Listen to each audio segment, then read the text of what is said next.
देखिए ये आज जो है ये एमसीक्यू कराने जा रहे हैं आप लोगों को। आप लोगों को पता होगा रिसेंटली आप लोगों का एग्जाम, जिसने भी फॉर्म भरा होगा आरबीआई अटेंडेंट के लिए, है ना। तो एग्जाम कब है आरबीआई अटेंडेंट का? 28 फेब को। आज कितना है? 26 है ना। तो ये एक एमसीक्यू है ताकि आप लोगों का एक बार रिवीजन हो जाए, शॉर्ट रिकेप, और आप एग्जाम देने जाइए। ठीक है, तो इसी के साथ स्टार्ट करते हैं। चलिए देखिए, इसको क्या परेशानी है? ठीक है, चलिए ऑनलाइन क्लास क्लियर है सब, स्टार्ट किया जाए। ओके ओके ठीक है। देखिए पहला क्वेश्चन अगर हम लोग देखने की कोशिश करें, फर्स्ट क्वेश्चन क्या है, पढ़ेंगे फर्स्ट क्वेश्चन, आंसर करेंगे। ठीक है,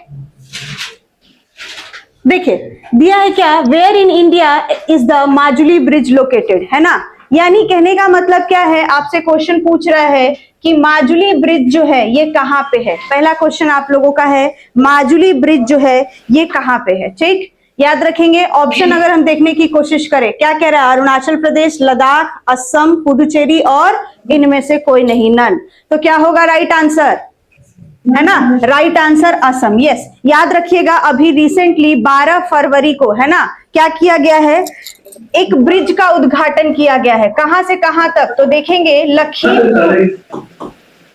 क्या दिक्कत है ऑनलाइन?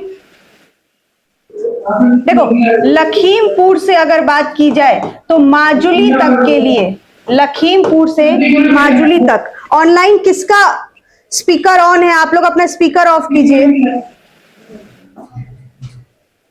ठीक है, ध्यान दीजिएगा। तो लखीमपुर से लेके माजुली तक, ठीक है, 12 फरवरी को, कब? 12 फरवरी को वहां के चीफ मिनिस्टर, कौन है चीफ मिनिस्टर? हेमंत बिश्वा, है ना।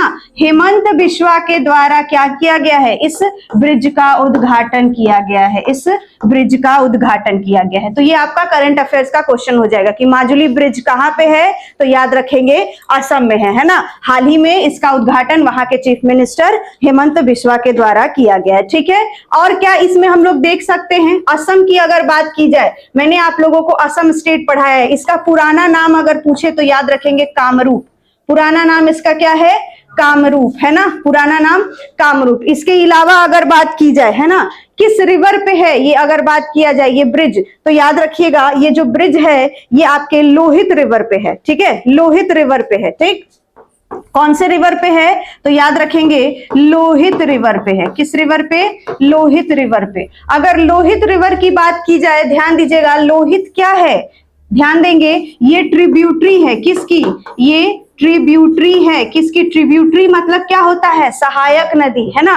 ट्रिब्यूटरी मतलब सहायक। लोहित किसकी ट्रिब्यूटरी है? ध्यान देंगे ये ब्रह्मपुत्रा की ट्रिब्यूटरी है। किसकी?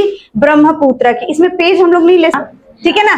चलिए देखिए किसको किसको कनेक्ट कर रहा है, तो लखीमपुर खेरी को माजुली से, है ना। अभी हाल ही में इसका उद्घाटन किया किसने? वहां के सीएम हेमंत बिस्वा शर्मा ने। ठीक है, चलिए आगे क्या हम लोग देखेंगे, हम लोग देख रहे थे क्या, किस रिवर पे बना है, तो याद रखेंगे लोहित रिवर पे बना है। लोहित किसकी ट्रिब्यूटरी है? ब्रह्मपुत्रा की ट्रिब्यूटरी है। ब्रह्मपुत्रा की अगर बात की जाए, हमने ब्रह्मपुत्रा पहले पढ़ रखा है ना। ओरिजिन कहां से हो रहा है ब्रह्मपुत्रा का, तो याद रखिएगा मानसरोवर लेक, मानसरोवर लेक, है ना, मानसरोवर लेक। कहाँ? तिब्बत। कहाँ? तिब्बत। अगर आपसे ग्लेशियर पूछ दे तो ग्लेशियर डिफरेंट डिफरेंट रहता है, पर एक ग्लेशियर बहुत ज्यादा, यही ज्यादा माना जाता है, ये है चेमा यांगडुंग ग्लेशियर। चेमा यांगडुंग ग्लेशियर, यहां से ये ओरिजिनेट होती है, चेमा यांगडुंग ग्लेशियर से, है ना। भारत में कहां से प्रवेश करती है, इंडिया में अगर आपसे पूछा जाए तो याद रखेंगे ये आपके अरुणाचल प्रदेश से प्रवेश करती है। अरुणाचल प्रदेश में इसे दो नाम से जाना जाता है, सियांग और दिबांग, है ना। सियांग और दिबांग के नाम से जाना जाता है, सियांग और दिबांग के नाम से जाना जाता है। ब्रह्मपुत्रा इसको कहां पे कहा जाता है, तो याद रखेंगे असम में इसे क्या कहते हैं, ब्रह्मपुत्रा कहते हैं। आपसे पूछे असम के बाद ये कहां जाती है, तो याद रखिएगा असम के बाद ये चली जाती है बांग्लादेश। कहां जाती है? बांग्लादेश। और बांग्लादेश बांग्लादेश में इसे किस नाम से जाना जाता है? जमुना के नाम से जाना जाता है। किस नाम से जाना जाता है? जमुना। बांग्लादेश में ही कह सकते हैं, बांग्लादेश से बाद में ये कहा बे ऑफ बंगाल है ना, बे ऑफ बंगाल में जाके खत्म हो जाती है, मर्ज हो जाती है। और बे ऑफ बंगाल में जाने के पहले ये क्या करती है? विश्व का सबसे बड़ा डेल्टा, वर्ल्ड का पहले से स्टार्ट किया है ना आपने, अभी रिकॉर्ड होना चाहिए पहले से। ठीक है, बे ऑफ बंगाल में जाने से पहले ये क्या करती है? वर्ल्ड का सबसे बड़ा, वर्ल्ड का लार्जेस्ट डेल्टा बनाती है, वर्ल्ड का लार्जेस्ट डेल्टा बनाती है, जिसका नाम क्या है? सुंदरबन डेल्टा। क्या नाम है? सुंदरबन डेल्टा, है ना, सुंदरबन डेल्टा। सुंदरबन डेल्टा किसके लिए जाना जाता है? याद रखेंगे, बंगाल टाइगर के लिए। किसके लिए जाना जाता है? बंगाल टाइगर के लिए। ये फेमस है किसके लिए? यहाँ पे एक पेड़ पाई जाती है जिसका नाम है सुंदरी ट्री, है ना, सुंदरी ट्री। ये कैसी ट्री है? तो याद रखिएगा, ये एक मैनग्रोव ट्री है। कैसी ट्री है? मैनग्रोव ट्री है। ठीक है, सुंदरबन में कैसे पौधे पाए जाते हैं? मैनग्रोव जंगल पाए जाते हैं, मैनग्रोव प्रकार के। ठीक है, कोई दिक्कत? सुंदरबन नेशनल पार्क, है ना, सुंदरबन नेशनल पार्क अगर आपसे पूछे कहाँ पे है? वेस्ट बंगाल। सुंदरबन नेशनल पार्क कहाँ पे? यस, वेस्ट बंगाल। कोई दिक्कत यहां तक? आगे बढ़ा जाए, चलिए, कोई दिक्कत? अगला क्वेश्चन देखते हैं। अगला क्वेश्चन है, in which state is the Brihadeeswara temple a UNESCO world heritage site located? आपसे पूछ रहा है बृहदेश्वरा टेम्पल जो है ये कहां पे है। ठीक है, बृहदेश्वरा टेम्पल की अगर बात की जाए ये कहां पे है? ठीक है, तो ध्यान दीजिएगा, बृहदेश्वरा टेम्पल का ऑप्शन दे रखा है कर्नाटक, केरल, तमिलनाडु, आंध्र प्रदेश और उड़ीसा। चलो बताओ कहां पे है? आंसर भी करना है, सिर्फ ये स्टोरी नहीं चल रहा है। मैम कथा सुनाएंगी, प्रसाद देंगी, जाएंगे, है ना। सत्यनारायण भगवान का कथा होता है यहाँ पे, हमारे यहाँ होता है सत्यनारायण, हर महीने के आखिर में सत्यनारायण भगवान की कथा। तो कथा नहीं चल रही है, कहाँ पे है बृहदेश्वरा टेम्पल, जो कि आपका एक यूनेस्को हेरिटेज साइट भी है। जल्दी जल्दी बताओ कहाँ पे है? ठीक है, हाँ तो बोलो, जोर से बोलो। देखिए इसका राइट आंसर क्या होगा? तमिलनाडु। तमिलनाडु के कहा? तंजावुर में। कहां पे? तंजावुर में। तमिलनाडु के तंजावुर में ये क्या है? आपका मंदिर है, बृहदेश्वरा टेम्पल, है ना। देखिए मंदिर जो होता है उसका आर्किटेक्ट शैली भी पूछ लिया जाता है आपका, कि किस आर्किटेक्ट शैली का ये बना है। तो याद रखिएगा, अधिकतर साउथ की जो मंदिरें होती हैं वो द्रविड़ पैटर्न पे बनी होती है, द्रविड़न शैली जिसको कहा जाता है। तो ये मंदिर भी किस पैटर्न पे बना है? ध्यान देंगे, द्रविड़ पैटर्न पे बना है, द्रविड़ पैटर्न पे बना है ना, यानी कि द्रविड़ शैली की ये मंदिर है। कौन सी शैली? द्रविड़ शैली, है ना। दक्षिण भारत की अधिकांश मंदिर जो है वो आपको किस शैली में दिखाई देंगी? द्रविड़। और ये आपके एग्जाम में ऐसे क्वेश्चन पूछता है। ठीक है, दूसरा आप क्या याद रखेंगे, इसको कब बनवाया गया था? तो याद रखिएगा, चोल रूलर, है ना, चोल रूलर राजराज प्रथम, चोल रूलर राजराज प्रथम किसके टाइम पे बनवाया गया था?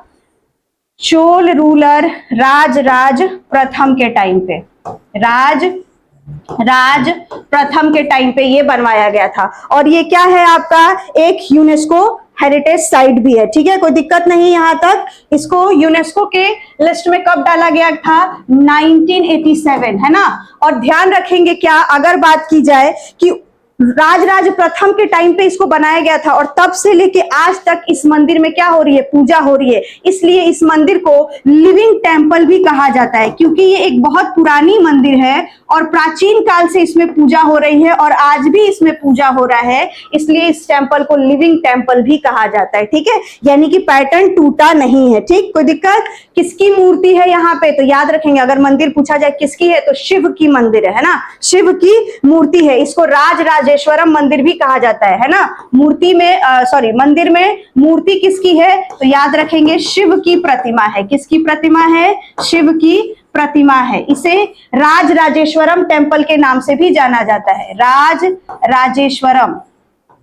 ठीक है, राजराजेश्वरम टेम्पल के नाम से भी जानते हैं। कोई दिक्कत यहां तक? राजराजेश्वरम टेम्पल के नाम से भी जाना जाता है। ठीक है, तो क्वेश्चन क्या था अगर हम देखने की कोशिश करें? क्वेश्चन था कि किस स्टेट में बृहदेश्वरा टेम्पल है, जो कि ये क्या है? यूनेस्को हेरिटेज साइट भी है। तो याद रखेंगे कहां पे है? तमिलनाडु के तंजावुर में, है ना। चोल राजा के द्वारा, चोल राजा राजा राज प्रथम जो है उनके द्वारा बनाया गया था। शिव की ये मंदिर है ना, राजेश्वरम मंदिर के नाम से भी जाना जाता है, और द्रविड़ पैटर्न पे बनाया गया है। ठीक है, जैसे नॉर्थ में देखेंगे तो नागर पैटर्न होता है। ठीक है, इसी तरीके से बीच में अगर आप देखेंगे तो बेसर पैटर्न होता है, जो दोनों का मिक्स होता है। ठीक है, तो साउथ इंडिया में जो मंदिर होते हैं वो द्रविड़ पैटर्न के होते हैं। आगे बढ़ा जाए, चलिए अगला देखिए क्वेश्चन, कहाँ गया अगला question. In which Indian state has largest total forest area according to the India state of forest report. ठीक है, तो कह रहा है क्या, स्टेट फॉरेस्ट रिपोर्ट जो है इसके अकॉर्डिंग इंडिया का कौन सा ऐसा राज्य है जिसके पास सबसे ज्यादा जंगल है ना। लार्जेस्ट फॉरेस्ट जो है वो सबसे बड़ा किसके पास, सबसे ज्यादा किसके पास है, चलो बताओ, है ना। लार्जेस्ट फॉरेस्ट किसके पास होगा, सबसे ज्यादा नेशनल पार्क किसके पास है, यस, ध्यान देंगे इसमें, इसका राइट आंसर क्या होगा, मध्य प्रदेश। तो मध्य प्रदेश के पास सबसे ज्यादा यानी सबसे लार्जेस्ट फॉरेस्ट जो है वो किसके पास है, मध्य प्रदेश, याद रखिएगा। ठीक है, मध्य प्रदेश मैंने अभी हाल में ही आप लोगों को पढ़ाया है ना। मध्य प्रदेश की कैपिटल पूछे तो, यस, कैपिटल पूछे तो याद रखेंगे भोपाल, है ना। मध्य प्रदेश की अगर बात की जाए तो आप लोगों को मैंने पढ़ाया था क्या, आपको यहाँ के फेमस माउंटेन याद रखने हैं, है ना। फेमस माउंटेन की अगर बात की जाए, फेमस माउंटेन कौन कौन, एक याद रखेंगे विंध्याचल पर्वत, है ना, विंध्यन माउंटेन, और एक मैंने फेमस माउंटेन आपको पढ़ाया था कौन सा, सतपुड़ा माउंटेन, है ना, कौन सा, सतपुड़ा माउंटेन। ठीक है, विंध्यन माउंटेन की अगर बात की जाए, विंध्यन माउंटेन की एक चोटी है जिसका नाम क्या है, अमरकंटक। क्या नाम है, अमरकंटक। इस अमरकंटक से कौन सी नदी निकलती है, दो नदी निकलती है, कौन कौन, एक नर्मदा और एक सोन, याद रखेंगे, है ना। सतपुड़ा की अगर बात की जाए, सतपुड़ा से कौन सी नदी निकलती है, तो ध्यान रखेंगे तापी, है ना। और नर्मदा और तापी के बारे में दो बात याद रखना है, किसके बारे में, नर्मदा और तापी के बारे में क्या याद रखना है, तो तापी जो है, नर्मदा की अगर बात की जाए इसे लाइफलाइन ऑफ मध्य प्रदेश कहते हैं। क्या कहते हैं, लाइफलाइन ऑफ मध्य प्रदेश, यानी एमपी की ये क्या है, जान है। एमपी के लोगों का पीने का पानी, कृषि के लिए पानी, जितना भी पानी का व्यवस्था है वो कौन प्रोवाइड कराता है, नर्मदा। कहां से निकलती है, अमरकंटक में। ध्यान देने वाली बात क्या है कि ये दोनों नदियां किधर बहती हैं, तो वेस्टवर्ड बहती है। किधर बहती हैं, वेस्टवर्ड। भारत की अधिकांश नदियों की अगर बात की जाए तो वो किधर बहती है, ईस्टवर्ड बहती है, यानी निकलती हैं और बंगाल की खाड़ी में जाके गिर जाती हैं। जबकि नर्मदा और तापी क्या करती है, जाके अरब सागर में गिरती है ना। भारत की अधिकांश नदियां क्या करती है, डेल्टा बनाती है। क्या बनाती है, डेल्टा। पर नर्मदा और तापी क्या करती है, एस्चुरी बनाती है, याद रखेंगे, क्या करती है, एस्चुरी बनाती है। जितना पढ़ेंगे सब याद कर लेंगे, है ना, रिवीजन हो जाएगा, क्योंकि तुम खुद से तो रिवीजन करोगे नहीं, है ना। तो रिवीजन कराने का काम भी कौन करेंगी, मैम ही करेंगी, है ना। मैम ने कर्जा खा लिया है तुम लोगों का। ठीक है, तो नर्मदा और तापी, विंध्यन और सतपुड़ा, याद रखेंगे। विंध्यन अगर पूछे किस टाइप का माउंटेन है ना, विंध्यन मैंने आप लोगों को पढ़ाया है, ये भी आपके एग्जाम में आता है। विंध्यन किस टाइप का माउंटेन है, रेसिड्यूअल माउंटेन है। किस टाइप का mountain, residual mountain. Residual mountain क्या होता है, वैसे माउंटेन जो बहुत पुराने हैं, धीरे धीरे क्या हो रहे हैं, डिक्रीज हो रहे हैं, है ना। और अगर बात किया जाए सतपुड़ा, सतपुड़ा कैसा माउंटेन है, तो याद रखेंगे ये ब्लॉक माउंटेन का एग्जाम्पल है। किसका एग्जाम्पल है, ब्लॉक माउंटेन का, है ना। हिमालय आपसे पूछा जाए, हिमालय कैसा माउंटेन है, याद रखिएगा यंग माउंटेन है। कैसा माउंटेन है, यंग माउंटेन है ना, यंग माउंटेन। इसीलिए आप देखेंगे हमेशा क्या हो रहा है, थोड़ा थोड़ा इंक्रीज होता रहता है। कोई दिक्कत, यहां तक हम लोगों ने पढ़ लिया था। आगे बढ़ा जाए, अगला क्वेश्चन देखें। चलिए अगला क्वेश्चन है, Bhitarkanika national park known for its mangrove ecosystem is located in. बताइए, भितरकनिका के बारे में पूछा जाए, भितरकनिका नेशनल पार्क कहां पे है, आंसर तुम ही लोगों को करना है, बताओ।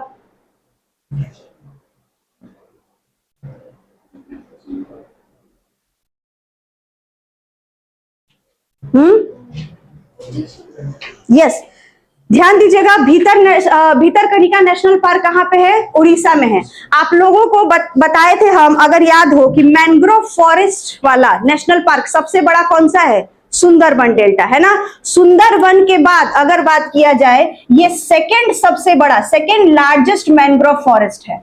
ठीक है, sorry, second largest mangrove national park, जहां पे मैंग्रोव जंगल पाए जाते हैं, मैंग्रोव नेशनल पार्क। कोई दिक्कत यहां तक? अगर आपसे पूछे फर्स्ट कौन सा है, फर्स्ट मैंग्रोव नेशनल पार्क, तो वो याद रखेंगे कौन सा, सुंदरबन, है ना। फर्स्ट मैंग्रोव नेशनल पार्क वो याद रखिएगा सुंदरबन, है ना, सुंदरबन। और सेकंड कौन सा है, तो Bhitarkanika national park. Bhitarkanika national park के बारे में एक क्या याद रखिएगा आप, एक कछुआ होता है जिसका नाम है ऑलिव रिडल, है ना। यस, ऑलिव रिडल जो कछुआ होता है, टर्टल, वो टर्टल के लिए ये सबसे फेवरेट जगह है जहां पे वो क्या करता है, अपने अंडे देने आता है, ठीक है। तो Bhitarkanika national park olive riddle जो टर्टल होता है उसका प्रजनन केंद्र है, यानी कि अंडे देने का वो उसका फेवरेट स्थान है। कोई दिक्कत यहां तक? इसके अलावा याद रखिएगा इसे रामसर साइट में भी डाला गया है। भीतरकनिका नेशनल पार्क क्या है, रामसर साइट भी है।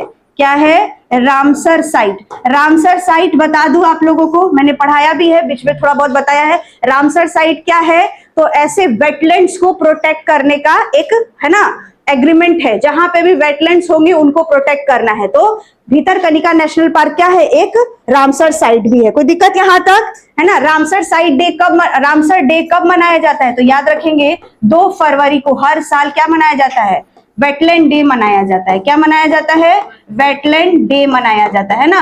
वेटलैंड जो होते हैं वो भी अपने आप में बहुत इंपॉर्टेंट होते हैं। वेटलैंड का मतलब क्या होता है, ऐसा कोई एरिया जहां पे पानी इकट्ठा हो, है ना, गीली मिट्टी हो। तो बहुत सारे जानवर आप देखेंगे गीली मिट्टी में भी रहते हैं। कुछ जानवर वहां पानी पीने आते हैं, कुछ जानवर वहां अंडा देते हैं, कुछ माइग्रेटरी बर्ड आते हैं, है ना। मान लो किसी देश में कभी ठंडा पड़ रहा है तो वहां से उड़ के ये यहाँ पे आ जाते हैं, कुछ टाइम यहाँ पे बिताते हैं। तो इसलिए वेटलैंड को बचाना ये भी हमारा एक उद्देश्य है, और इसके लिए क्या बनाया गया है, रामसर साइट्स बनाया गया है। दुनिया में ऐसे कोई भी रामसर यानी कह सकते हैं वेटलैंड एरिया जो इंपॉर्टेंट है ना, एनवायरमेंट के लिए, उसको बचाने के लिए क्या किया जाता है, रामसर साइट उसको घोषित कर दिया जाता है। तो भीतरकनिका नेशनल पार्क भी एक क्या है, रामसर साइट है, ठीक है। ये क्वेश्चन आपके एग्जाम में बहुत आता है, ऑलिव रिडल टर्टल सबसे ज्यादा अंडे कहां पे देते हैं, या उनका फेवरेट जो प्रजनन केंद्र है ना, वो कहां पे है, तो याद रखेंगे ओडिशा का आपका भीतरकनिका नेशनल पार्क। और क्या हम लोग देख सकते हैं, याद रखिएगा ओडिशा की कैपिटल क्या है, भुवनेश्वर, है ना। भुवनेश्वर क्या है, ओडिशा की कैपिटल है। इसके अलावा अगर मैं बात करूं, ओडिशा डे को उत्कल डे के हिसाब, मतलब उत्कल डे कह के मनाया जाता है, ठीक है। ओडिशा का वर्षगांठ जो है वो हर साल 1 अप्रैल को, हर साल 1 अप्रैल को उत्कल दिवस या उत्कल डे, है ना, उत्कल डे के रूप में मनाया जाता है, ठीक है। याद रखिएगा उड़ीसा जो था वो एक टाइम पे बिहार का ही पार्ट हुआ करता था, उड़ीसा बिहार का ही पार्ट हुआ करता था। 1936 में, कब, 1936 में ये क्या हो गया, बिहार से अलग हो गया। 1936 में ये बिहार से अलग हो गया। कोई दिक्कत यहां तक? तो हमने क्या पढ़ा, भीतरकनिका नेशनल पार्क, है ना। भीतरकनिका नेशनल पार्क कहां पे है, उड़ीसा में है। ये इंडिया का 2nd largest mangrove national park है। मैंग्रोव क्या है, एक जंगल है, एक ट्री है ना, जो सलाइन वाटर में डेवलप होता है, यानी कि खारा पानी जो होता है, ठीक है। पहला अगर बात किया जाए मैंग्रोव नेशनल पार्क कौन सा है, तो सुंदरबन, ठीक है ना। कोई दिक्कत यहां तक? ऑलिव रिडल टर्टल जो होते हैं उनका प्रजनन केंद्र भी माना जाता है, फेवरेट प्रजनन केंद्र। आगे बढ़ा जाए, चलिए अगला क्वेश्चन देखिए। अगला क्वेश्चन है, कह रहा है क्या, where is the headquarter of International Labour Organisation, है ना, ILO। तो याद होगा मैंने आप लोगों को इंटरनेशनल ऑर्गेनाइजेशन पढ़ाया था, है ना, और उसमें मैंने आपको ILO भी पढ़ाया था। ILO वन ऑफ द सबसे पुराना क्या है, ऑर्गेनाइजेशन में से माना जाता है। जैसे आप देखेंगे UNO की स्थापना अगर पूछा जाए, UNO की स्थापना कब हुई है अगर आपसे पूछे तो 1945, है ना। तो UNO से भी पुराना अगर बात की जाए ILO की स्थापना कब हुई है, तो याद रखेंगे 1999, है 1919, इसीलिए इसे one of the oldest organisation माना जाता है, ठीक है। आपसे क्या पूछ रहा है कि इसका हेडक्वार्टर कहां पे है, इसके हेडक्वार्टर नहीं, जेनेवा, इसका हेडक्वार्टर कहां पे है, ध्यान दीजिएगा, जेनेवा, है ना। जेनेवा में और किस किस चीज का हेडक्वार्टर है, तो आपने सुना है WHO, पढ़ाया है ना मैंने आप लोगों को।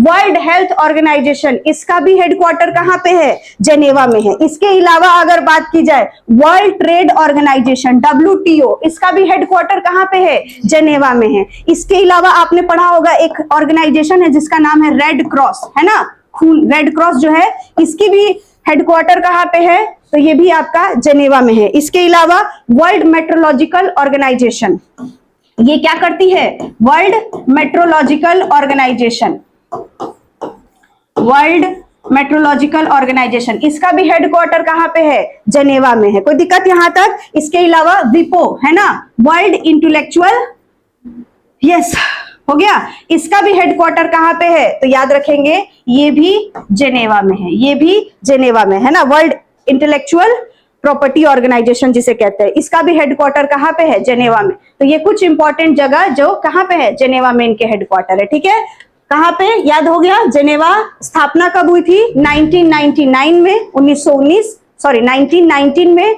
और ये क्या है? वन ऑफ द पुराना ऑर्गेनाइजेशन है ना, ये लेबर्स के हित की बातें करता है ना, कि एक कह सकते हैं कि सही तरीके से क्या हो, लेबर्स का नेतृत्व किया जाए। ठीक है, चलिए आगे बढ़ा जाए। आगे देखिए, अगला कह रहा है the Kumbh Mela is celebrated at 4 holy sites in India, है ना, at which of the following place is not celebrated. ये भी मैंने आप लोगों को पढ़ाया है। तो पूछ रहा है कि 4 जगह हर साल है ना कुंभ का मेला आयोजित किया जाता है, इनमें से कहां पे नहीं आयोजित किया जाता है? तो देखो, हरिद्वार है, प्रयागराज है, नासिक है, उज्जैन है, अयोध्या है। हरिद्वार की अगर बात की जाए है ना, ये कहां पे? आपके उत्तराखंड में है ना। प्रयागराज की अगर मैं बात करूं, कहां? यूपी। अभी हाल में ही जो हुआ है कुंभ, वो कहां पे हुआ था? प्रयागराज यूपी में। नासिक की अगर बात की जाए तो कहां? महाराष्ट्र, है ना। और उज्जैन की अगर बात की जाए तो कहां? मध्य प्रदेश। कल ही मैंने आप लोगों को एमपी पढ़ाया, और एमपी में मैंने आप लोगों को एक नदी पढ़ाया था, याद है किसी को? शिप्रा रिवर पढ़ाया था आप लोगों को, है ना। तो जो उज्जैन में कुंभ का मेला लगता है वो किस नदी के किनारे लगता है? शिप्रा रिवर के किनारे लगता है ना, क्षिप्रा नदी के किनारे। क्षिप्रा अगर पूछा जाए किसकी ट्रिब्यूटरी है, तो मैंने आप लोगों को पढ़ाया है ये चंबल की ट्रिब्यूटरी है। पढ़ाया है कि नहीं पढ़ाया? चंबल की ट्रिब्यूटरी है ना। कुंभ मेला कब लगता है? हर 4 साल पे लगता है इन 4 जगहों पे। कोई दिक्कत यहां तक? हर 4 साल में, है ना। नासिक में अगर बात की जाए किस रिवर के किनारे? तो गोदावरी, है ना, किस रिवर के किनारे? गोदावरी। प्रयागराज पूछा जाए तो याद रखेंगे गंगा यमुना संगम, है ना, गंगा यमुना संगम, गंगा यमुना संगम, ये तो हो गया। हरिद्वार पूछे तो याद रखेंगे क्या आप? ये भी आपकी गंगा है ना। ठीक है, तो इन पे ये आपका लगता है। कोई दिक्कत यहां तक? आगे बढ़ा जाए, ठीक है ना। लिखो लिखो, नोट कर रहे हो, नोट करो, कान फाड़ देंगे तुम लोगों का चिल्ला चिल्ला के, और खुद अपना भी वेट लॉस कर लेंगे, है ना। वेट लॉस का ये भी एक तरीका है, एनर्जी लॉस करो, है ना। मुझे वेट लॉस करना है, क्या दिक्कत हो गया? अरे यार, चलो, कोई दिक्कत यहां तक? तो हमने क्या देखा, कहां पे लगता है कुंभ मेला हर साल, है ना। तो ये 4 स्थान है जहां पे कुंभ मेला हर साल लगते हैं। कौन कौन? तो याद रखिएगा, उत्तराखंड, यूपी, महाराष्ट्र और एमपी, है ना, और उनके ये सारे जगह। कोई दिक्कत यहां तक? चलो नोट करो, नोट करने का टाइम दिया जाएगा, आराम से नोट करना है किसी को तो नोट करो। हेलो, हाँ पापा क्लास में है। ठीक है, हो गया। चलो, काहे हंस रहे हो जी? मेरे पापा का फोन नहीं आ सकता है। हाँ, अगला देखिए, अगला क्वेश्चन है, क्या कह रहा है? Geological survey of India online, किसी को कोई दिक्कत? समझ में आ रहा है? चलिए, अगला क्वेश्चन है, जियोलॉजिकल सर्वे ऑफ इंडिया, है ना, लोकेटेड इन विच सिटी। आपसे पूछ रहा है जियोलॉजिकल सर्वे ऑफ इंडिया, है ना, किस शहर में है? याद रखिए, इसका हेडक्वार्टर कहां पे है? ठीक है, देखो समझते हैं हम लोग।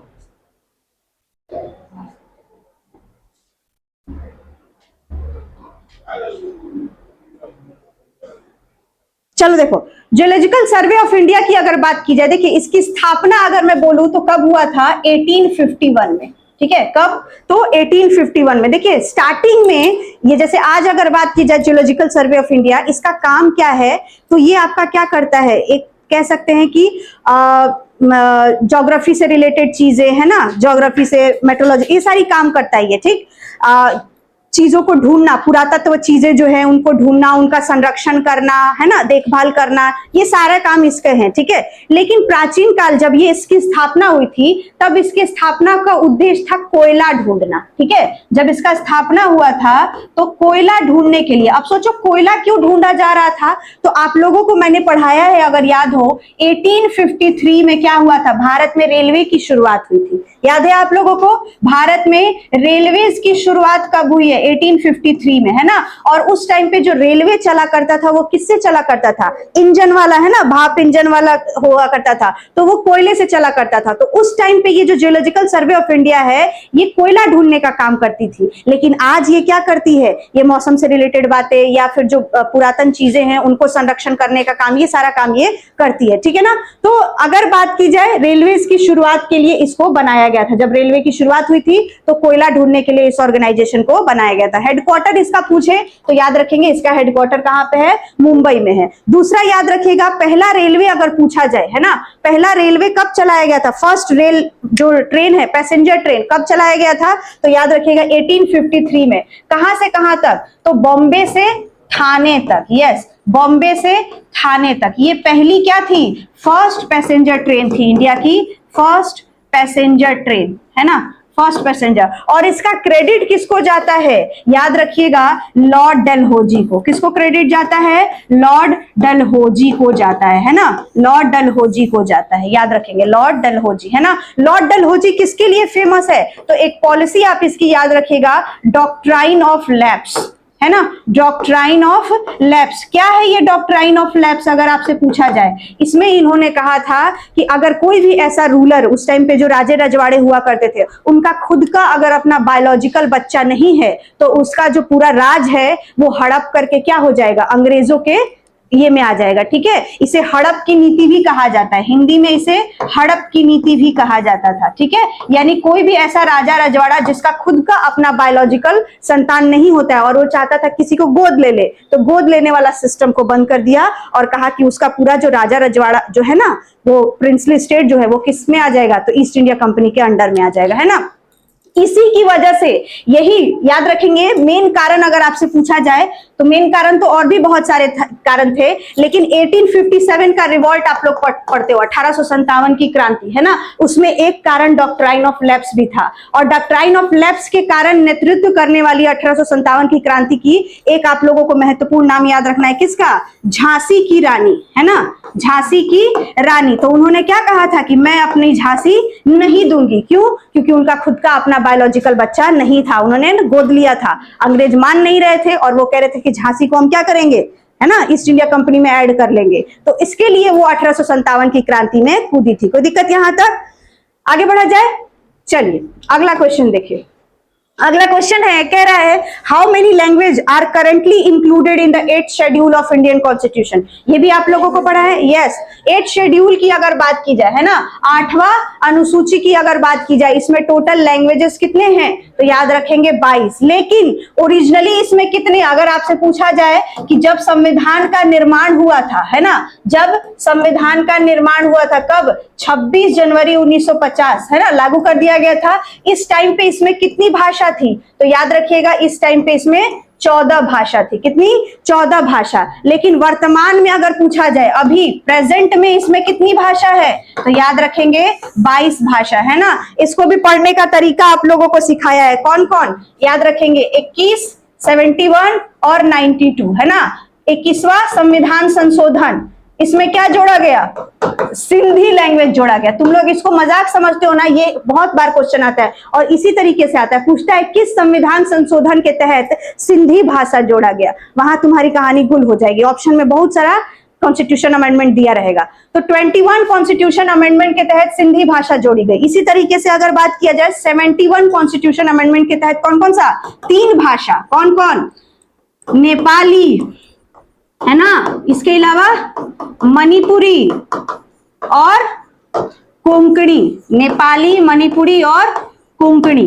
और 92वां संविधान संशोधन के तहत कौन सा भाषा, 4 भाषा, कौन कौन, बोडो, डोगरी, बोडो, डोगरी, संथाली और मैथिली। मैथिली। इतनी भाषा, कितना हो गया? 14, 15, 16, 17, 18, 19, 20, 21, 22 लैंग्वेज हो गए ना। तो 8 शेड्यूल में कितने लैंग्वेज है? याद रखिएगा 22 लैंग्वेज है ना। 8 शेड्यूल में 22 लैंग्वेज। और एक आपसे पूछा जाता है, नोट करो जिसको नोट करना है, एक पूछा जाता है क्लासिकल लैंग्वेज, है ना। क्लासिकल लैंग्वेज किसको कहते हैं? प्राचीनतम लैंग्वेज, ऐसे लैंग्वेज जो बहुत पुराने हैं, है ना। भारत के जो प्राचीन साक्ष्य मिलते हैं, जो प्रूफ एविडेंस मिलते हैं, वो उन्हीं भाषाओं में मिलते हैं। जैसे आप पुराना हिस्ट्री को जब आप उसका प्रूफ ढूंढोगे तो आपको ब्राह्मी में मिलेगा, संस्कृत में मिलेगा, तमिल में मिलेगा, तेलुगु में मिलेगा, कन्नड़ा में मिलेगा, है ना। तो ये सब कैसे लैंग्वेजेस हैं? ये बहुत पुराने लैंग्वेज हैं। और जो बहुत पुराने लैंग्वेजेस हैं उनको किस में डाला जाता है? क्लासिकल लैंग्वेज में, ठीक है। तो अगर आपसे पूछे क्लासिकल लैंग्वेज, याद रखेंगे क्लासिकल लैंग्वेज, तो स्टार्टिंग में क्लासिकल लैंग्वेज टोटल 6 थी, पर इसमें अभी कितना? 4 और जोड़ दिया गया है। कब? 2024 में, है ना। 4 जोड़ने के बाद अभी टोटल कितनी हो गई है? 11। याद रखेंगे क्लासिकल, सॉरी 5, यस 6, 5, 11, 5 और ऐड किया गया तो टोटल कितनी हो गई? 11 हो गई, है ना। तो अभी वर्तमान में क्लासिकल लैंग्वेजेस की संख्या कितनी है? 11। आगे बढ़ा जाए, चलिए नोट करना है, कुछ छूटा नहीं है ना, आगे बढ़े।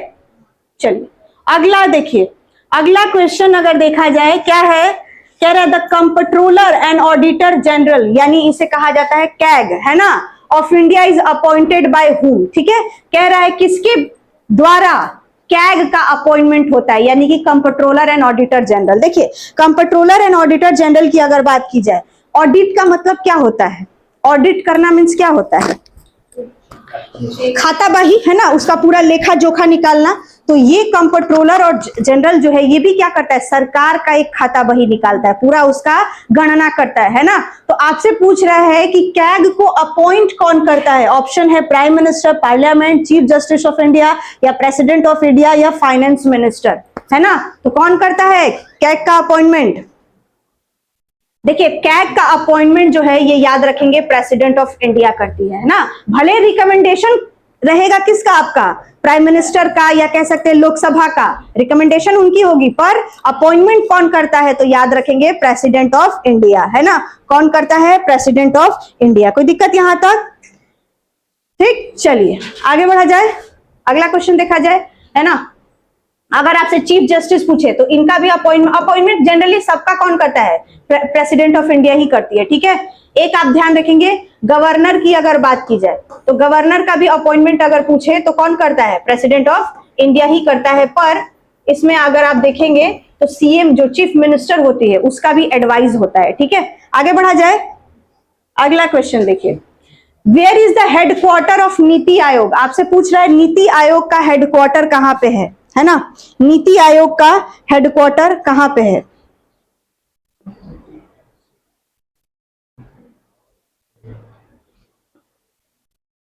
ठीक है, नीति आयोग का हेडक्वार्टर।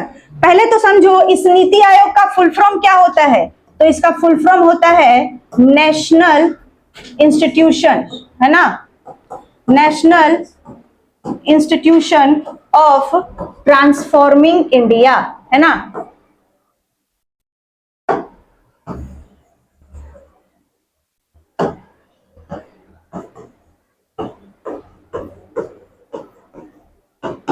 ट्रांसफॉर्मिंग इंडिया, अब नाम से ही पता चल रहा है ये कैसा इंस्टीट्यूट है, यानी ये इंडिया को ट्रांसफॉर्म करने का इंस्टीट्यूट है। इसमें क्या बातें होंगी? कैसे इंडिया को डेवलप किया जाए, कैसे इंडिया को विश्व गुरु बना दिया जाए। होगा क्या ऐसा?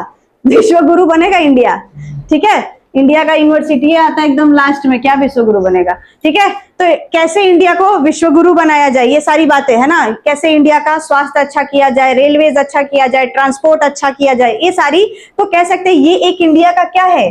थिंक टैंक है। क्या है? थिंक टैंक है, ठीक है, सोचने का काम करता है। और हेडक्वार्टर की बात करें तो याद रखिएगा इसका हेडक्वार्टर कहां पे है? न्यू दिल्ली में। इसका हेडक्वार्टर कहां पे? न्यू दिल्ली में। एक आप ध्यान दीजिएगा क्या कि इसकी स्थापना कब हुई थी? अगर आपसे पूछे इसकी स्थापना तो लिखेंगे 1 जनवरी, कहां? 1 जनवरी 2015। याद रखिएगा इसने किसकी जगह ली थी, तो आपके देश में चला करता था प्लानिंग कमीशन, इसको हिंदी में कहते हैं पंचवर्षीय योजना।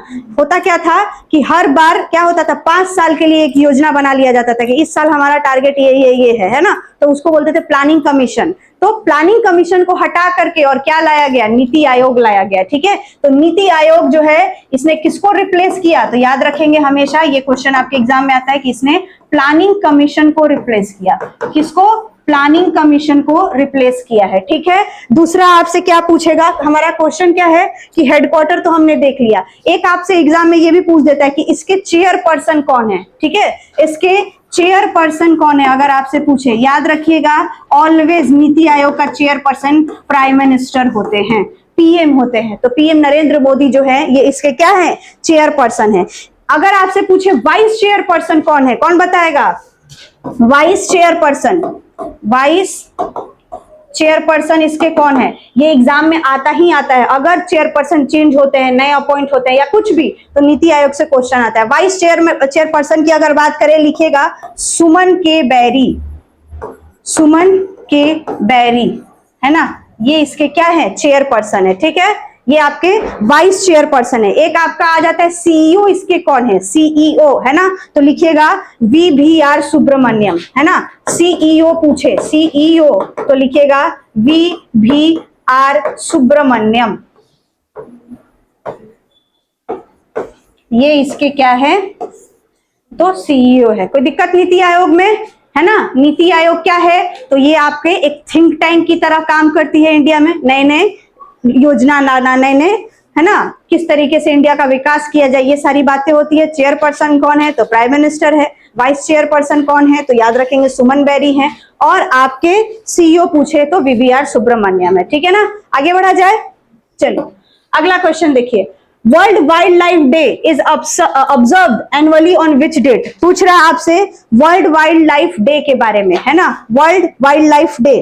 ठीक है, ध्यान दीजिएगा, वर्ल्ड वाइल्ड लाइफ डे अगर बात की जाए तो ये हर साल 3 मार्च को मनाया जाता है, हर साल 3 मार्च को मनाया जाता है ना। कुछ फेमस डे अगर मैं आप लोगों को लिखवाऊं, एक डे याद रखना, NRI डे है ना। NRI डे कब मनाया जाता है, 9 जनवरी को मनाया जाता है। क्यों मनाया जाता है, तो 9 जनवरी 1915 को गांधी जी कहां से आए थे, अफ्रीका से वापस भारत आए थे है ना, तो इसी के लिए हम लोग क्या मनाते हैं, NRI डे मनाते हैं। ये कुछ फेमस डे है जो आपके एग्जाम में बहुत आता है। एक याद आप लोग रखिएगा क्या, वर्ल्ड हिंदी डे, एक आप लोग याद कर सकते हैं वर्ल्ड हिंदी डे है ना। विश्व हिंदी डे कब मनाया जाता है, और एक आता है नेशनल हिंदी डे। ठीक है, 2 होता है, ध्यान रखना, राष्ट्रीय हिंदी दिवस और विश्व हिंदी दिवस। तो राष्ट्रीय हिंदी दिवस की अगर बात की जाए तो ध्यान रखेंगे कब, 14 सितंबर को, और वर्ल्ड हिंदी डे बात किया जाए तो याद रखना 10 जनवरी को है ना। और क्या हम लोग देख सकते हैं, हिंदी डे हो गया ना, एक याद रखना youth day, national youth day है ना, युवा दिवस, तुम लोग युवा हो ना, तो नेशनल यूथ डे कब सेलिब्रेट किया जाता है, युवा दिवस, यूथ डे, यस, कब याद किया जाता है, ध्यान रखिएगा 12 जनवरी को। किसके बर्थडे पे, स्वामी विवेकानंद है ना, स्वामी विवेकानंद। तो कब याद रखेंगे, 12 जनवरी को सेलिब्रेट किया जाता है। क्यों, तो इसी दिन क्या था, स्वामी विवेकानंद का बर्थडे था है ना।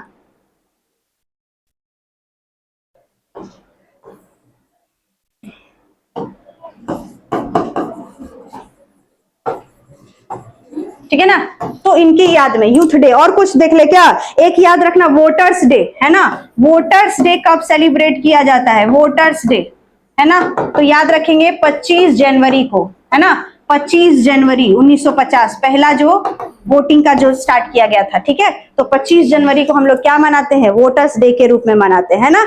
एक मैंने आप लोगों को पढ़ाया था साइंस डे है ना, science day, national science day पूछा जा रहा है। साइंस डे के बारे में याद रखिएगा, मैंने नोबेल पढ़ाया था आप लोगों को, नोबेल में किसके बारे में पढ़ाया था, सीवी रमन है ना। तो सीवी रमन ने क्या खोजा था, रमन इफेक्ट, याद है, स्कैटरिंग ऑफ लाइट्स है ना, फिजिक्स का नोबेल उनको मिला था। तो इनकी याद में, किसकी याद में याद रखेंगे, सीवी रमन की याद में, क्योंकि इसी दिन इन्होंने क्या किया था, रमन इफेक्ट को खोजा था। तो इनकी याद में साइंस डे सेलिब्रेट किया जाता है ना। कोई दिक्कत, कब कब छूट गया ना, यस 28 फरवरी। और देखना है डे, और कौन सा डे देख सकते हैं? साइंस डे देख लिया, हाँ विमेंस डे याद करो, international women's day. International women's day कब मनाया जाता है? यस 8 मार्च। और अगर आपसे पूछे national women's day, national women's day, अब बताओ नेशनल विमेंस डे कब मनाया जाता है? याद रखना, नेशनल विमेंस डे की अगर बात की जाए, ये आपके सरोजनी नायडू के बर्थडे पे मनाया जाता है, ठीक है? कब? सरोजनी नायडू के बर्थडे पे कब मनाया जाता है बताओ? ये तुम लोग का है क्वेश्चन, ठीक है? हो गया, और देख लिया जाए, इतना काफी है। चलो एक ये भी देख सकते हो, world health day. World health day, world health day ये कब मनाया जाता है? वर्ल्ड हेल्थ डे अगर पूछे आपसे कब मनाया जाता है, याद रखेंगे 7 अप्रैल को। कब? 7 अप्रैल को। हो गया। और नेशनल विमेंस डे कब मनाया जाता है? कब? 13 फरवरी, है ना? सरोजनी नायडू का बर्थडे, ठीक है? कोई दिक्कत? आगे बढ़ा जाए, चलिए अगला क्वेश्चन देखते हैं। अगला क्वेश्चन है, कह रहा है नेशनल डिजास्टर मैनेजमेंट अथॉरिटी यानी एनडीएमए, ठीक है? इसका हेडक्वार्टर कहां पे है? ठीक, आपसे पूछ रहा है नेशनल डिजास्टर मैनेजमेंट अथॉरिटी जो है इसका हेडक्वार्टर कहां पे है?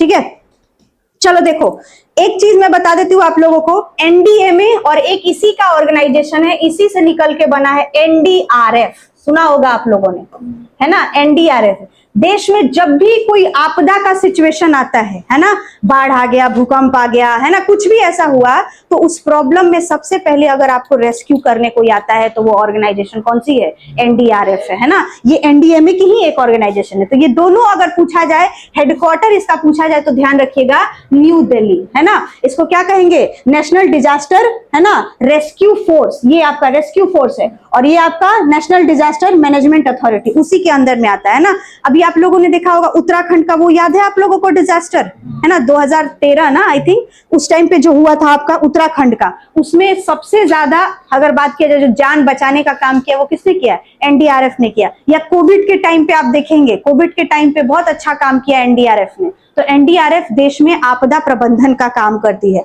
आपदा को रोकने का काम, आपदा होने के बाद क्या कर सकते हैं, ये सारी काम कौन करती है? एनडीआरएफ करती है। हेडक्वार्टर कहां पे है?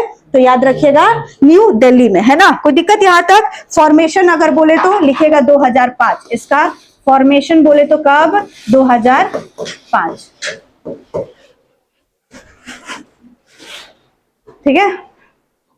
लिख लिए? चलो आगे बढ़ा जाए। अगला क्वेश्चन देखिए, कह रहा है the Khajuraho dance festival a famous cultural event in India is organised by. चलिए बताइएगा, खजुराहो डांस फेस्टिवल जो है ना, किसके द्वारा मनाया जाता है, किसके द्वारा ऑर्गेनाइज किया जाता है? ध्यान रखिएगा अभी हाल ही में इसका 52वां सत्र मनाया गया है ना, 52 वाला जो है ये सेलिब्रेट किया गया है। कहां पे आयो अगर बात किया जाए, सेलिब्रेट कौन करवाता है? तो मिनिस्ट्री ऑफ कल्चर, है ना? किसके अंडर में ये आयोजन होता है? तो मिनिस्ट्री ऑफ कल्चर के अंडर में, मिनिस्ट्री ऑफ कल्चर, है ना, इसके अंडर में इसका आयोजन किया जाता है। अब खजुराहो की अगर बात की जाए, खजुराहो है कहां पे? तो याद रखिएगा है ये एमपी में, है ना? एमपी के छतरपुर जिले में, एमपी के छतरपुर जिले में ये है आपका खजुराहो टेम्पल, है ना? तो वहां पे क्या किया जाता है? एक डांस फेस्टिवल ऑर्गेनाइज किया जाता है, ठीक है? कौन करवाता है? मिनिस्ट्री ऑफ कल्चर करवाया जाता है। अभी हाल ही में कौन सा वाला इवेंट हुआ है? 52 वाला। याद रखिएगा 51 वाले की अगर मैं बात करूं, ये गिनीज वर्ल्ड रिकॉर्ड में जा चुका है। गिनीज वर्ल्ड में क्या कि लगातार 24 घंटे तक, है ना, गिनीज वर्ल्ड रिकॉर्ड अगर मैं बात करूं, लगातार 24 घंटे तक क्या किया गया है? क्लासिकल डांस परफॉर्म किया गया है। इसके लिए 51वां जो था उसको गिनीज वर्ल्ड रिकॉर्ड में भी ऐड कर लिया गया है। कोई दिक्कत यहां तक? होता क्या है अगर आप ध्यान देंगे तो क्लासिकल डांस का परफॉर्मेंस वगैरह और अपने वहां के कल्चर को दिखाना, ये सारी चीजें होती है, ठीक है? कोई दिक्कत यहां तक? ठीक, खजुराहो की अगर मैं बात करूं, खजुराहो तो इसको यूनेस्को हेरिटेज साइट में भी डाला गया है ना। ये आपका यूनेस्को लिस्ट में भी ऐड है। कौन? खजुराहो टेम्पल। ठीक है, कोई दिक्कत यहां तक?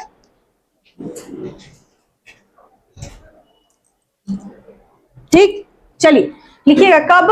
1986 में, है ना। यहाँ का फेमस, अगर खजुराहो की बात की जाए, यहाँ पे एक फेमस कंदरिया महादेव टेम्पल है। कंदरिया महादेव टेम्पल ये फेमस है, ठीक है ना, याद रखेंगे। अगर इससे पूछा जाए कि खजुराहो मंदिर जो है वो किस शैली में बना है, तो लिखिएगा नागर शैली में बना है ना। नागर शैली, नागर शैली में बना है, ठीक है, खजुराहो टेम्पल। अभी हमने पढ़ा ना किसके बारे में, कौन सा टेम्पल? रमप्पा बृहदेश्वर टेम्पल, वो किसमें बना है? द्रविडियन। तो साउथ का टेम्पल मैंने बताया ना, वो किसमें होगा? द्रविडियन आर्किटेक्चर, जबकि ये जो है ये नागर आर्किटेक्चर है, ठीक है ना। तो नागर शैली में बना है कौन सा? खजुराहो टेम्पल, है ना। अगर पूछा जाए किसने बनाया, तो याद रखिएगा चंदेल वंश के द्वारा। किसके द्वारा बनाया गया है? चंदेल डायनेस्टी द्वारा, है ना, इनके द्वारा ये बनाया गया, चंदेल वंश के राजाओं के द्वारा इसे बनाया गया। कोई दिक्कत यहां तक? 10वीं-12वीं शताब्दी में, ठीक है। अगर पूछे किस धर्म से बिलोंग करता है, तो लिखना जैन धर्म और हिंदू धर्म, ठीक है। यहाँ पे किस धर्म का मंदिर है, तो जैन धर्म और हिंदू धर्म से बिलोंग करता है खजुराहो टेम्पल, ठीक है ना। आगे बढ़ा जाए, चलिए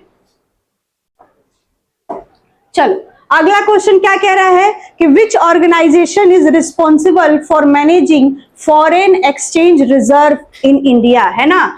FR, इसे क्या कहते हैं? FER, है ना, फॉरेन एक्सचेंज। फॉरेन एक्सचेंज की अगर बात की जाए, है ना, इसको कौन मैनेज करता है? तो कौन करता है? यस, याद रखेंगे RBI, ठीक है ना।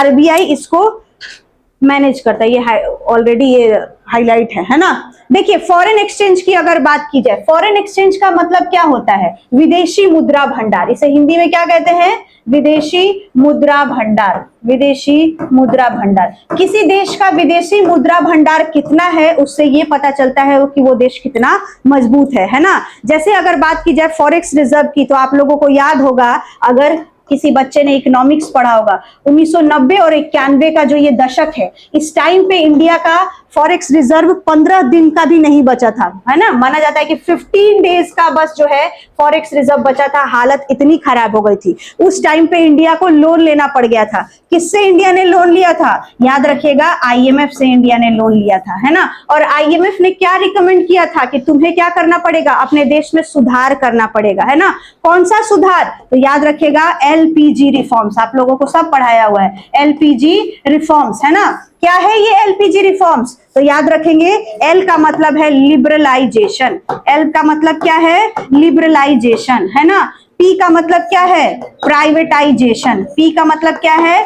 प्राइवेटाइजेशन। और आपसे पूछा जाए G का मतलब क्या है? ग्लोबलाइजेशन, है ना। G का मतलब क्या है? ग्लोबलाइजेशन। कहने का मतलब क्या है? जैसे मान लो कि कोई विदेशी कंपनी आना चाहती है हमारे देश में कंपनी लगाने, पर हमारे देश के नेता चोर, है ना, नेता या जो भी ऑर्गेनाइजेशन है वो चोर है, वो कहती है ये कागज पहले भरो, वो कागज भरो, वो कंपनी खुश आ जाती है, बोलते हट नहीं आना है, जाके किसी दूसरे देश में जाके लगा देती है अपनी कंपनी। अब जब दूसरे देश में लगाई तो कंपनी लगाई, तो वहां के लोग ही काम करेंगे ना, वहां के लोगों को क्या मिला? रोजगार मिला।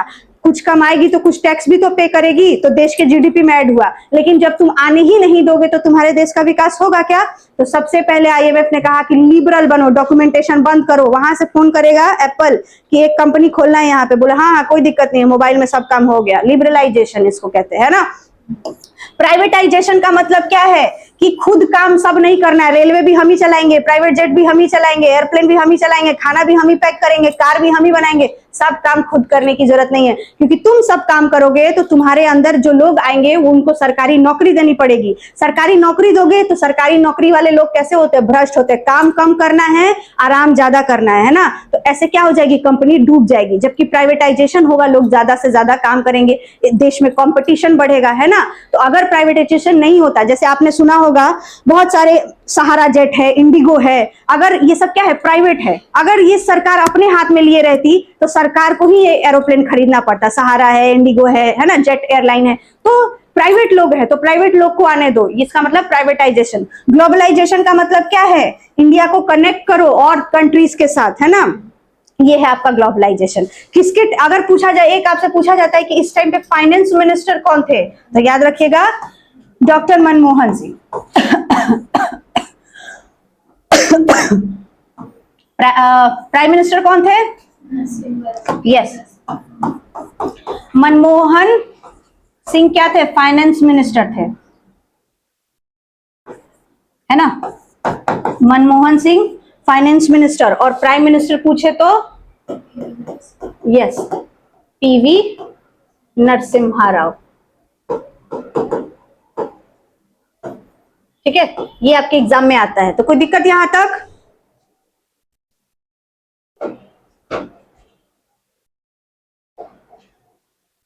चलो, हो गया, आगे बढ़ा जाए। अगला क्वेश्चन देखिए, where is the headquarter of International Paralympic Committee, है ना? कह रहा है इंटरनेशनल पैरा ओलंपिक कमेटी का जो है हेडक्वार्टर कहाँ पे? ये सारा क्वेश्चन गड़बड़ा गया है, ये क्या हो गया है? हाईलाइट हो गया है, तो तुम लोगों को पहले ही पता चल जा रहा है। कोई बात नहीं, ध्यान दीजिएगा, इसका हेडक्वार्टर अगर पूछे तो कहाँ पे है? बोन, जर्मनी में, है ना? ठीक है, पैरा ओलंपिक किसके लिए होता है? तो ऐसे लोग जो चल फिर नहीं सकते हैं ना, किसी तरीके से हैंडीकैप्ड हैं, उन लोगों के लिए पैरा ओलंपिक आयोजित होता है ना। ओलंपिक की अगर बात की जाए, ध्यान रखिएगा, ओलंपिक जो है, समर ओलंपिक की अगर मैं बात करूं, समर ओलंपिक, है ना, समर ओलंपिक ये हर 4 साल पे होता है। कितना? एवरी 4 ईयर, हर 4 साल पे होता है। एक याद रखिएगा, विंटर ओलंपिक भी हो रहा है, जो अभी हो रहा है कहाँ पे? इटली के मिलानी काटिना, है ना? तो एक है आपका विंटर ओलंपिक, ये याद रखिएगा, एवरी 2 ईयर पे होता है, जो अभी हो रहा है रिसेंटली, ये 2026 में हो रहा है। कहाँ पे? इटली में, इटली के मिलानो काटिना में, है ना? इटली के मिलानो काटिना में। और समर ओलंपिक की बात करें तो ये अभी 2024 में कहां पे हुआ? पेरिस में। 2024 में कहां पे? पेरिस में हुआ। तो अब कब होगा? 4 साल बाद ना। तो अगला कहां पे होगा अगर पूछा जाए? 2028, है ना? तो 2028 का अगर पूछे कि कहां पे होगा, तो कौन बताएगा कहां पे होगा? पहले से ही निर्धारित होता है, लिख लो, लॉस एंजलिस में, है ना? लॉस एंजलिस में। कहां पे होगा 2028 का? Los Angeles. 28 के बाद कब होगा? 29, 30, 31, 32। 32 वाला कहां पे होगा? बताओ। 32 का लिखिएगा, ऑस्ट्रेलिया में होगा। 32 का ऑस्ट्रेलिया में होगा, ठीक है ना? तो ये हो गया, ठीक। जहां पे समर ओलंपिक होता है वहीं पे पैरा ओलंपिक भी होता है, यानी पैरा ओलंपिक 2024 कहां पे हुआ? तो याद रखिए, ये तो हेडक्वार्टर पूछ रहा है ना, ये तो हेडक्वार्टर पूछ रहा है 2024 का, वो भी पेरिस में हुआ है, ठीक है ना? कोई दिक्कत? पैरा ओलंपिक की एक बहुत फेमस प्लेयर है, याद रखना, जम्मू कश्मीर की शीतल देवी, है ना, आर्चरी की। तो इंडिया की फेमस एथलीट है। आगे बढ़ा जाए।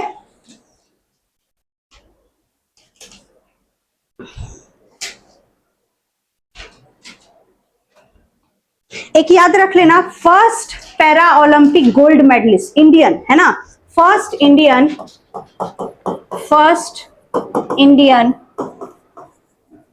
पैरा ओलंपिक गोल्ड मेडलिस्ट,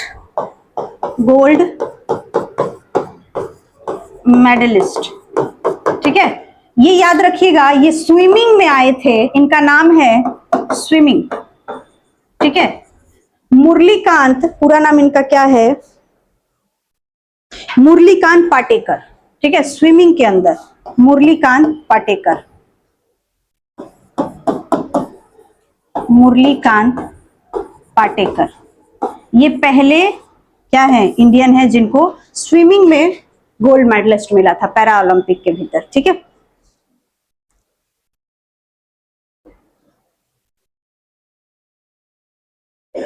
कितना टाइम हो गया? कब तक क्लास है? 12 बजे तक ना। चलो चलो चलो चलो, अभी छुट्टी नहीं मिलेगा, आगे बढ़ा जाए। In which city the headquarter of, किसका पूछ रहा है? यूनाइटेड नेशन सिक्योरिटी काउंसिल, है ना, यूएनएससी। तो यूएनएससी का हेडक्वार्टर कहां पे? न्यूयॉर्क। याद होगा आप लोगों को, मैंने आप लोगों को इंटरनेशनल ऑर्गेनाइजेशन पढ़ाया था, उसमें एक ऑर्गेनाइजेशन पढ़ाया था, याद है आप लोगों को? 24 अक्टूबर 1945 को किसका स्थापना हुआ? तो यूएनओ का स्थापना हुआ। ये जो यूएनओ है, इसके 6 मेन ऑर्गन है। कितने? 6 मेन ऑर्गन, कितने? 6 मेन ऑर्गन है। कौन कौन वो मेन ऑर्गन अगर पूछा जाए तो उनमें से एक कौन सा है? United nation security council. चलो एक एक करके देखते हैं कौन कौन। तो एक है आपका यूएनजीए यानी यूनाइटेड नेशन जनरल असेंबली, है ना। दूसरा अगर बात की जाए UNSC United nation security council. इसके अलावा और अगर बात किया जाए इंटरनेशनल कोर्ट ऑफ जस्टिस, है ना, इसे क्या कहते हैं? आईसीजे। इसके अलावा ट्रस्टीशिप काउंसिल, है ना, यस काउंसिल। और इकोसॉक इकोनॉमिकल और सोशल ऑर्गेनाइजेशन, है ना, economic and social organisation,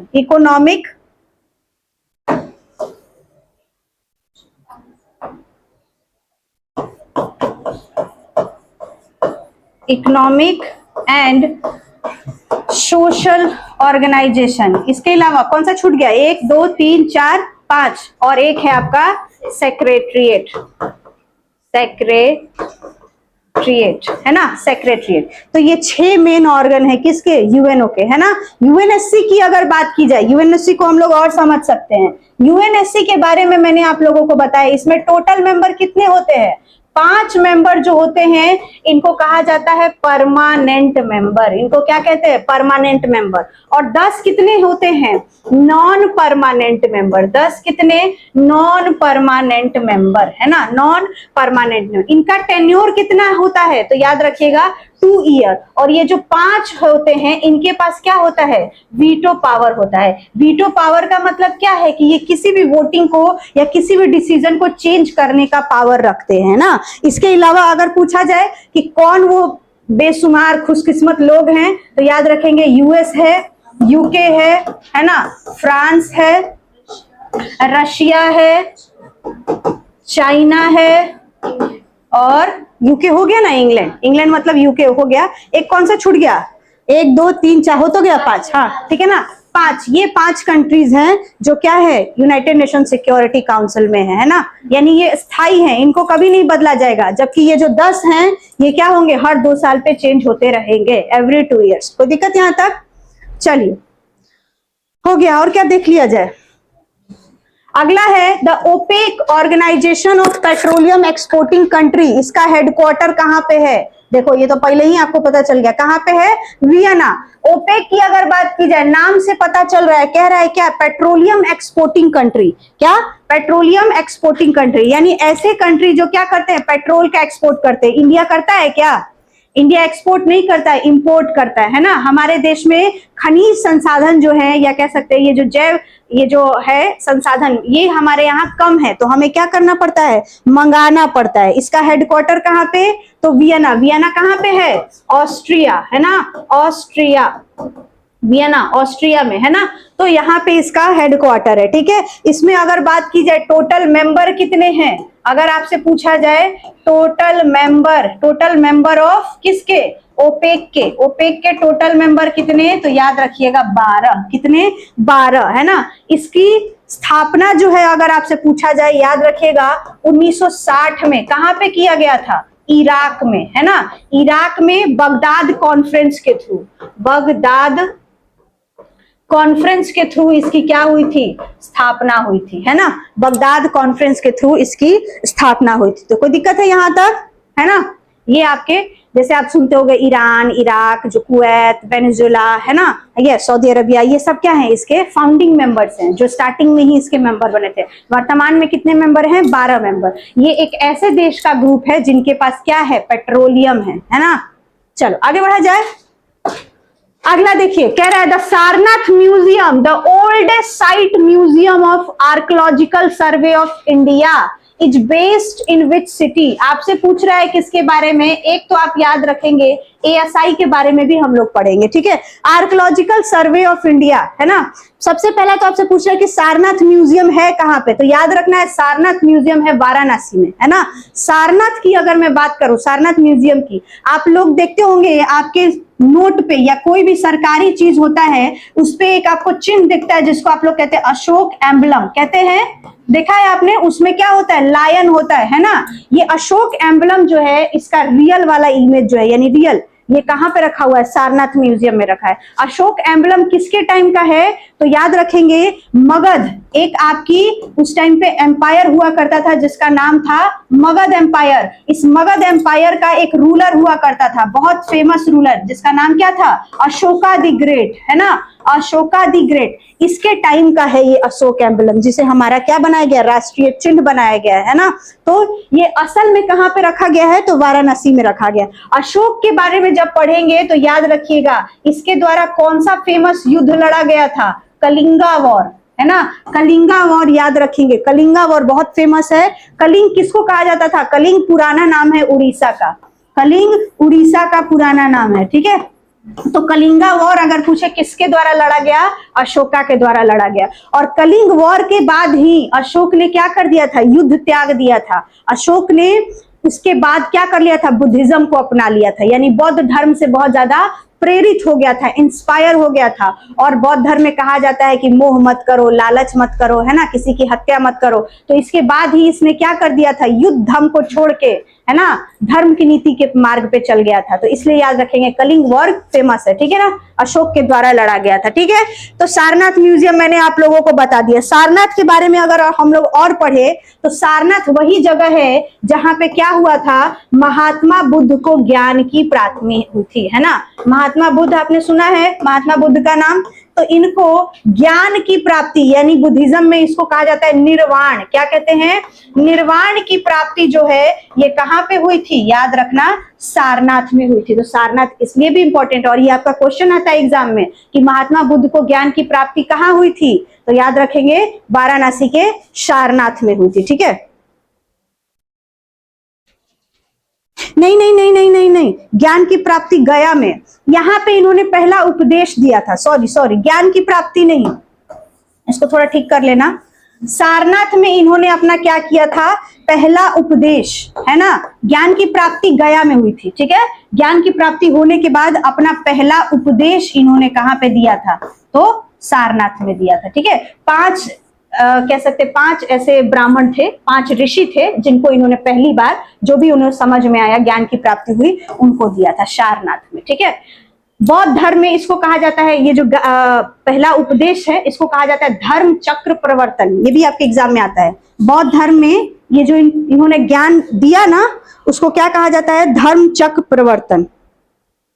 yes, लिखिएगा, धर्म चक्र प्रवर्तन, धर्म चक्र प्रवर्तन, धर्म चक्र प्रवर्तन। बुद्ध भाषा मतलब बुद्धिज्म में इसे कहा जाता है। इनके पहले उपदेश को एक टर्म कॉइन किया गया है, धर्म चक्र प्रवर्तन। जैसे मृत्यु की अगर बात की जाए, इनके मृत्यु को, यानी मृत्यु को निर्वाण कहा जाता है। क्या कहा जाता है? निर्वाण। निर्वाण को क्या कहा गया है? तो याद रखेंगे महापरिनिर्वाण कहा जाता है। बुद्धिज्म में इसे क्या कहते हैं? महापरिनिर्वाण, महापरिनिर्वाण, ठीक है। बुद्धिज्म में इसे महापरिनिर्वाण के नाम से जाना गया, मृत्यु को, ठीक है ना। कोई दिक्कत यहां तक? चलो, क्या छूट गया हम लोग का? वो ज्ञान की प्राप्ति, लिख लो। ज्ञान की प्राप्ति इनको कहां पे हुआ था? बोध गया में, ठीक है। कहां पे? बोध गया में, है ना। बोध गया में निरंजना नदी के किनारे, निरंजना नदी के किनारे पीपल वृक्ष के नीचे, है ना, पीपल पेड़ के नीचे इनको क्या मिला था? ज्ञान की प्राप्ति हुई थी, बोध गया में, ठीक है ना। पीपल, इसी पीपल पेड़ को क्या कह दिया जाता है? बोधि वृक्ष, ठीक है। क्या कहते हैं? बोधि वृक्ष, से बोधि वृक्ष कह देते हैं।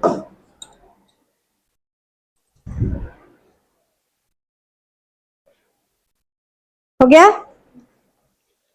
चलो, याद रखना एक चीज, क्या कि जब इनकी मृत्यु हुई थी तो इनकी अस्थियों को 8 भागों में बांटा गया था, और 8 भागों में बांट करके 8 डिफरेंट जगह पे क्या बनाया गया था? स्तूपा बनाया गया था। तो स्तूपा शब्द भी जो है वो किससे रिलेटेड है? याद रखेंगे, बुद्धिज्म से। स्तूपा का मतलब क्या होता है? स्तूपा अगर आप देखेंगे ऐसे गोल गुंबद सा होता है, ठीक है। तो सांची का स्तूप आपने सुना होगा। कहां पे है सांची स्तूप? बहुत फेमस है सांची स्तूपा, ये याद रखेंगे, मध्य प्रदेश में है, ठीक है। इसी तरीके से सारनाथ स्तूप भी है, सारनाथ बौद्ध स्तूप है ना। तो ऐसे ऐसे डिफरेंट डिफरेंट स्तूप बनाए गए थे, इनकी जो अस्थियां थी उनमें, उनको 8 जगह पे विभाजित करके, ठीक है। एक हम लोग को क्या देखना है, एएसआई की अगर हम बात करें, ठीक, एएसआई में याद रखिएगा कि एक आपसे एग्जाम में क्वेश्चन आता है कि फादर ऑफ एएसआई किसको कहा जाता है, आर्कियोलॉजिकल सर्वे ऑफ इंडिया, है ना। इसका पूरा नाम क्या है, देखो क्वेश्चन में दिया है, आर्कियोलॉजिकल सर्वे ऑफ इंडिया, इसे शॉर्ट में क्या कहते हैं, एएसआई। एक आपका क्वेश्चन आता है कि फादर ऑफ एएसआई किसको कहा जाता है, लिखिएगा Alexander Cunningham, Alexander Cunningham, Alexander Cunningham, इनको फादर ऑफ क्या कहा जाता है, एएसआई। क्यों कहा जाता है, देखिए मैं आपको बता देती हूँ। आप लोगों को मैंने इंडस वैली सिविलाइजेशन पढ़ाया है ऑनलाइन, कोई दिक्कत, कोई परेशानी, समझ में आ रहा है?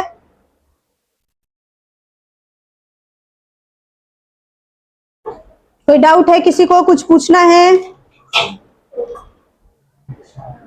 चलो देखो, एएसआई के बारे में अगर बात किया जाए, ठीक है, एएसआई की अगर हम बात करें तो फादर ऑफ एएसआई किसको कहा जाता है, अलेक्जेंडर कनिंघम। देखिए हुआ क्या, आप लोगों को पता है, मैंने इंडस वैली सिविलाइजेशन के बारे में आप लोगों को थोड़ा बहुत बताया है। इंडस वैली सिविलाइजेशन की अगर बात की जाए, उसका सबसे पहला साइट कौन सा था, हड़प्पा, है ना।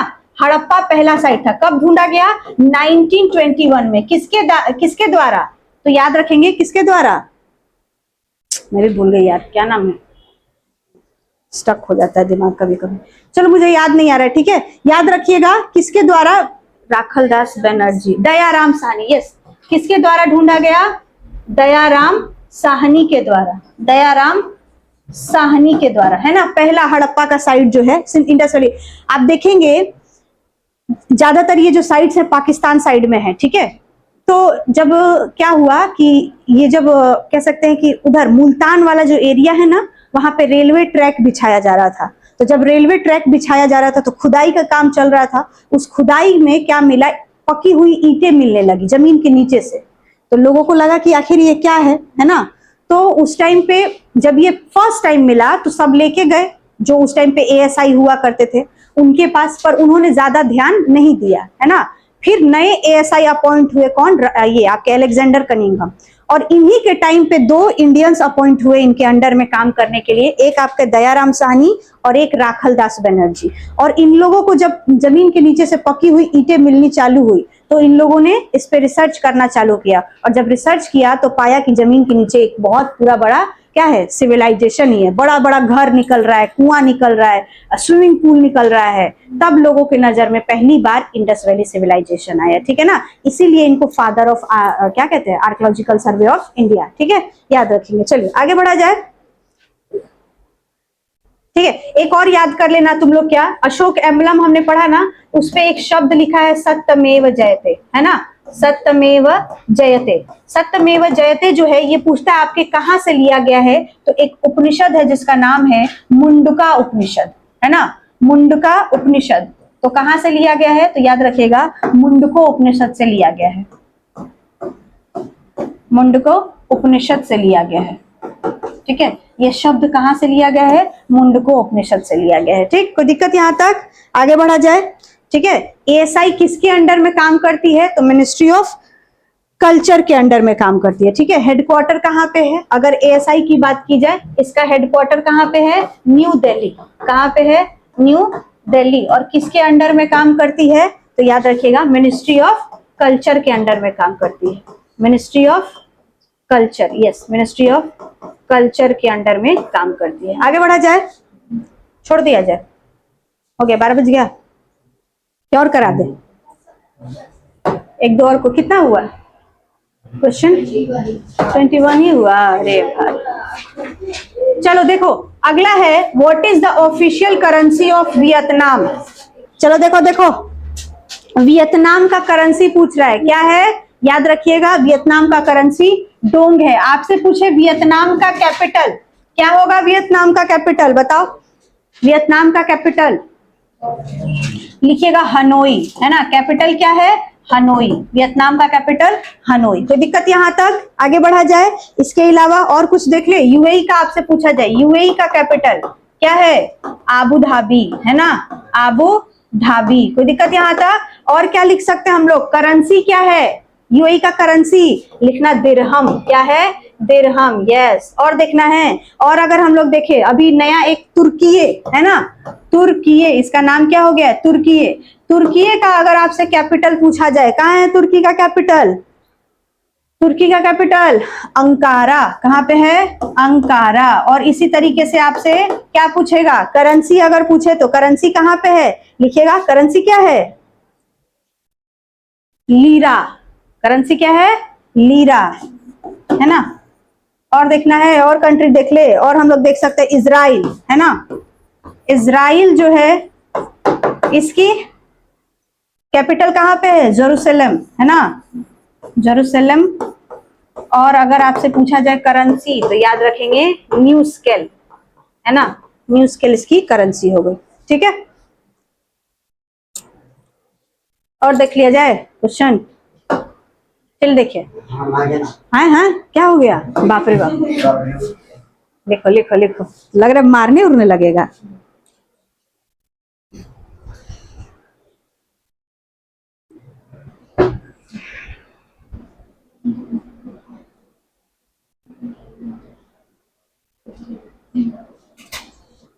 हो गया? लिख लिए? चलो अगला क्वेश्चन है, देखिए क्या रहा है। In the contest of banking and electronic payment what does EMI stand for, है ना। ईएमआई का फुल फॉर्म क्या है? तो याद रखिएगा इक्वल मंथली इंस्टॉलमेंट, है ना। ईएमआई पे फोन ले लेते हो तुम लोग, तो ईएमआई पे यानी इक्वल मंथली इंस्टॉलमेंट, है ना। और कुछ कुछ फुल फॉर्म देखना है। एटीएम का फुल फॉर्म क्या है? यस, ऑटोमेटिक टेलर मशीन, है ना, टेलर मशीन। और किसका देख सकते हैं? एक हम लोग देख सकते हैं केवाईसी। केवाईसी का full form? Yes, KYC, know your customer. Know your बोलते हैं ना, केवाईसी कराइए सर, नो योर कस्टमर, है ना। ठीक है, यूपीआई। यूपीआई का फुल फॉर्म क्या होता है? यस, यूपीआई का यूनिफाइड पेमेंट, है ना, unified payment interface, unified payment interface. हो गया? चलो रहने दिया जाए इतना ही। एक आप लोग आईटीआर सुनते होंगे। आईटीआर का फुल फॉर्म क्या होता है? Yes, ITR, income tax return, income tax return, है ना। तो ये कुछ फेमस आपके क्या है? फुल फॉर्म्स हो गए। रहने दिया जाए, नेक्स्ट क्लास करते हैं फिर वापस। कितने बजे से? 1:30 बजे से 12 बज रहा है ना, 1.5 घंटा आराम कर लिया जाए उसके बाद। ठीक है, चलो। ऑनलाइन किसी को कोई डाउट, कोई दिक्कत? आवाज आ रही थी प्रॉपर? चलो, वेरी गुड।